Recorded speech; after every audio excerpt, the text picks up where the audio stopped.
Hi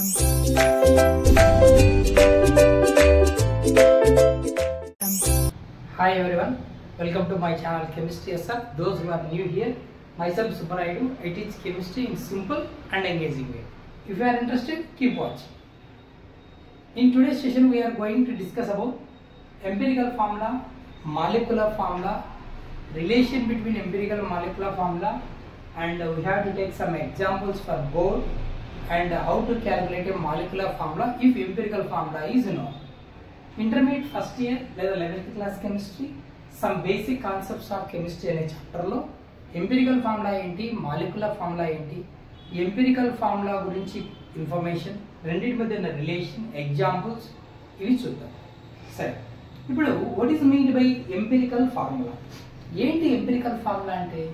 empirical formula అంటే ఏంటో కాదు, ఏదైనా ఒక కాంపౌండ్ తీసుకున్నప్పుడు అందులో డిఫరెంట్ ఎలిమెంట్ల ఆటమ్స్ ఉంటాయి కదా, అవి ఏ సింపుల్ హోల్ నెంబర్ రేషియోలో ఉన్నాయో ఆ రేషియో రిప్రజెంటేషనే ఎంపిరికల్ ఫార్ములా. ఫర్ ఎగ్జాంపుల్ చూడు, బెంజిన్ తీసుకుంటే C6H6 అనేది దాని మాలిక్యులర్ ఫార్ములా. యాక్చువల్గా 6 కార్బన్స్ 6 హైడ్రోజన్స్ ఉంటాయి. ఇప్పుడు దీని ఎంపిరికల్ ఫార్ములా కావాలంటే ఈ కార్బన్ హైడ్రోజన్ ఆటంల simple ratio, simple whole number ratio ఏమవుతుంది? 6:6 అంటే 1:1 అవుతుంది కదా. అంటే CHను బెంజిన్ యొక్క ఎంపిరికల్ ఫార్ములాగా చెప్పచ్చు. అంటే the simplest ratio or simplest whole number ratio of atoms of different elements in the compound. మన కాంపౌండ్లో డిఫరెంట్ ఎలిమెంట్ల ఆటమ్స్ యాక్చువల్గా ఏ సింపుల్ రేషియోలో ఉంటాయో చెప్పేది ఎంపిరికల్ ఫార్ములా. మరి మాలిక్యులర్ ఫార్ములా ఏం చెప్తుంది? యాక్చువల్గా ఎన్ని ఉంటాయో చెప్తే మాలిక్యులర్ ఫార్ములా, సింపుల్ రేషియో చెప్తే empirical formula. So molecular formula it represent the exact number. ఏం చెప్తుంది? Exact number of atoms of different elements in the compound. Exact గా డిఫరెంట్ ఎలిమెంట్ల ఆటమ్స్ ఎన్ని ఉంటాయో, ఎగ్జాక్ట్ గా ఎన్ని ఉంటాయో ఆ నంబర్నే మాలిక్యులర్ ఫార్ములా అంటారు. సో ఇప్పుడు నువ్వు బెంజిన్ తీసుకున్నట్లయితే బెంజిన్ లో C6H6 అనేది మాలిక్యులర్ ఫార్ములా అని చెప్తాం. అంటే ఎగ్జాక్ట్ గా 6 కార్బన్స్ 6 హైడ్రోజన్స్ ఉంటాయని దాని అర్థం. మరి ఎంపిరికల్ ఫార్ములా CH అని చెప్పాం. అంటే ఇదే కార్బన్ హైడ్రోజన్లు 1:1 సింపుల్ రేషియోలో ఉంటాయి అని చెప్పడమే ఎంపిరికల్ ఫార్ములా. ఇప్పుడు కొన్ని ఎగ్జాంపుల్ తీసుకుందాం, మనకు క్లారిటీ వస్తుంది ఈ ఎంపిరికల్ అండ్ మాలిక్యులర్ ఫార్ములా పైన. ఓకేనా? సరే, కొన్ని కాంపౌండ్స్ తీసుకుందాం. ఫస్ట్ మాలిక్యులర్ ఫార్ములా రాద్దాం, సింప్లెస్ట్ రేషియో వేద్దాం. ఫర్ ఎగ్జాంపుల్ ఈథేన్ అనే మాలిక్యూల్ తీసుకుంటాను. Molecular formula C2H6, 2 carbons 6 hydrogens ఉంటాయి యాక్చువల్గా. ఎంపిరికల్ ఫార్ములా ఏంటి? వీటి సింపుల్ రేషియో 2:6 అంటే 1:3. CH3 అనేది ఈథేన్ యొక్క ఎంపిరికల్ ఫార్ములా. మరి ఇంకోటి తీసుకుందాం, ఈథీన్ C2H4, ఇది ఈథీన్ ఫార్ములా. 2 కార్బన్స్, హైడ్రోజన్ అనే ఎలిమెంట్ ఆటమ్స్ 4, కార్బన్ అనే ఎలిమెంట్ ఆటమ్స్ 2 యాక్చువల్గా ఉంటాయి. అందుకే దాన్ని మాలిక్యులర్ ఫార్ములా అన్నమాట. మరి దీని సింపుల్ రేషియో తీసుకుంటే 2:4 1:2 అవుతుంది కదా. So CH2 is the empirical formula of a compound. Okay, తర్వాత ఇంకొకటి చూద్దాం, ఈథైన్ C2H2 అంటే కార్బన్ ఎలిమెంట్ ఆటమ్స్ 2, హైడ్రోజన్ అనే ఎలిమెంట్ ఆటమ్స్ 2 ఉంటాయి. C2H2 is the molecular formula of ethyne. మరి దీని ఎంపిరికల్ ఫార్ములా 2:2 అంటే 1:1 కదా, CH. ఓకేనా? సరే, మరి బెంజిన్ తీసుకుందాం. What is the molecular formula of benzene? ఇప్పటిదాకా చూసాం, C6H6, 6 కార్బన్స్ 6 హైడ్రోజన్ ఉంటాయి. మరి ఎంపిరికల్ ఫార్ములా ఏంటి? 6:6 అంటే 1:1 CH. చూడు ఇక్కడ ethyne empirical formula CHA, benzene empirical formula CHA. So empirical ఫార్ములాను బేస్ చేసుకొని కాంపౌండ్ ఏదో చెప్పలేము మనం. అర్థమైందా? మాలిక్యులర్ ఫార్ములానే కావాలి. Some compounds may have same empirical formula, right? Okay, next ఇంకా ఏదైనా ఎగ్జాంపుల్ తీసుకుందాం. Benzene, ethyne, ethane. ఇంకొకటి వాటర్ తీసుకో. What is the molecular formula of water? H2O. Empirical formula 2:1. అనుకన్నా స్మాలెస్ట్ హోల్ నెంబర్ లేదు కదా. కాబట్టి H2O నే వస్తుంది. సరే, కార్బన్ టెట్రా క్లోరైడ్ ఈ కాంపౌండ్ తీసుకుందాం. Molecular formula CCl4. కార్బన్ అనే ఎలిమెంట్ ఆటమ్ 1, క్లోరిన్ అనే ఎలిమెంట్ ఆటమ్స్ 4 ఉంటాయి. ఇది మాలిక్యులర్ ఫార్ములా. Empirical formula 1:4. 1 కన్నా స్మాలెస్ట్ హోల్ నెంబర్ లేదు కదా, కాబట్టి అంతకన్నా స్మాలెస్ట్ హోల్ నెంబర్ రేషియో రాదు, కాబట్టి ఎంపిరికల్ ఫార్ములా కూడా అదే వస్తుంది.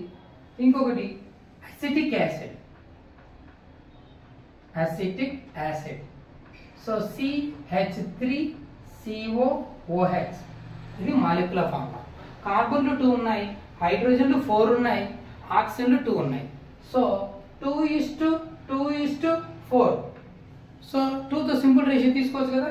సో కార్బన్ 1 అవుతుంది, ఆక్సిజన్ 1 అవుతుంది, హైడ్రోజన్లు 2 అవుతాయి. CH2O అని రాయొచ్చు. ఇక్కడ కార్బన్స్ 2 ఉన్నాయి, 2, హైడ్రోజన్లు 4 ఉన్నాయి, ఆక్సిజన్లు 2 ఉన్నాయి. సో 2తో రేషియో తీసుకుంటే CH2O అవుతుంది. ఓకే, సరే. నెక్స్ట్ ఇంకోటి చూడు, క్లోరోఫామ్ ఫార్ములా ఏంటంటే మాలిక్యులర్ ఫార్ములా CHCl3. 1:1:3. 1 కన్నా సింపుల్ హోల్ నెంబర్ రేషియో తీసుకురాలేం కదా, కాబట్టి ఎంపిరికల్ ఫార్ములా కూడా CHCl3 అవుతుంది.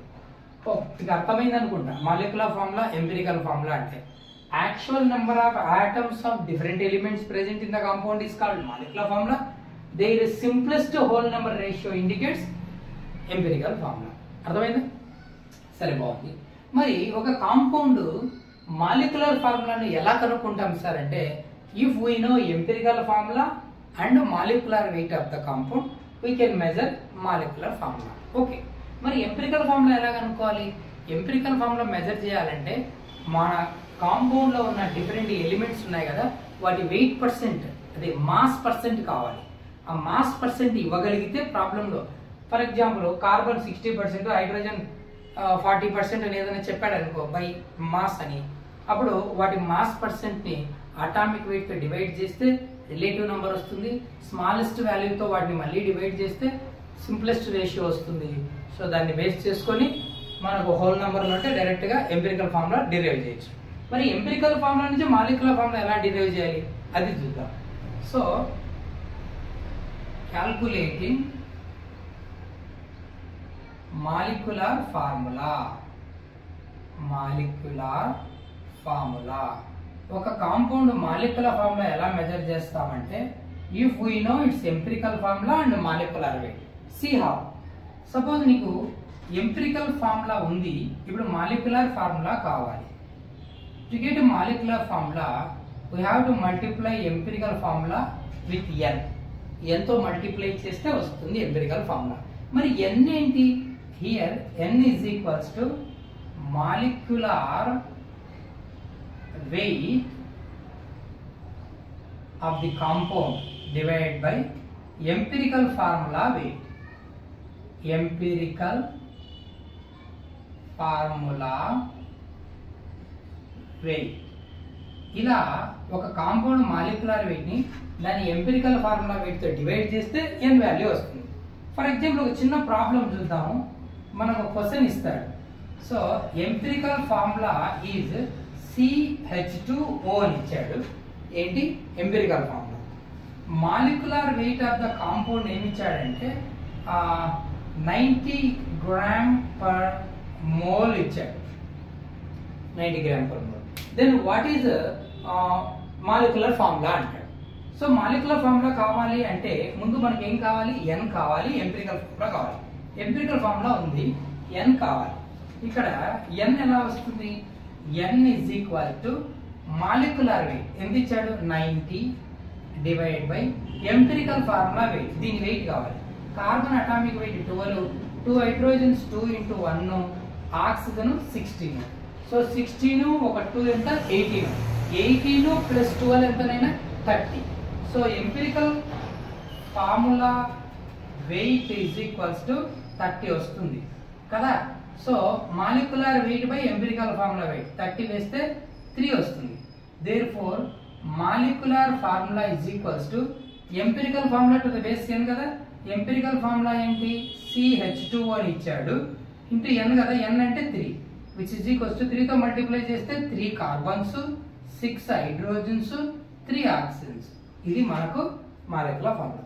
ఇలా ఒక కాంపౌండ్ ఎంపిరికల్ ఫార్ములా ఇస్తే ఆ ఎంపిరికల్ ఫార్ములా మాలిక్యులర్ వెయిట్ ను బేస్ చేసుకొని మనకు మాలిక్యులర్ ఫార్ములాని డిరైవ్ చేయొచ్చు. సో ఇక్కడ మాలిక్యులర్ వెయిట్ ఇచ్చాడు 90 అని, ఎంపిరికల్ ఫార్ములా ఇచ్చాడు, యూజ్ చేసుకొని మాలిక్యులర్ ఫార్ములా కనుగొనాలి. So this is the information regarding empirical formula, molecular formula, calculating molecular formula if we know empirical formula. Hope you understand. Keep watching. That's it for today's video. See you next. Thank you.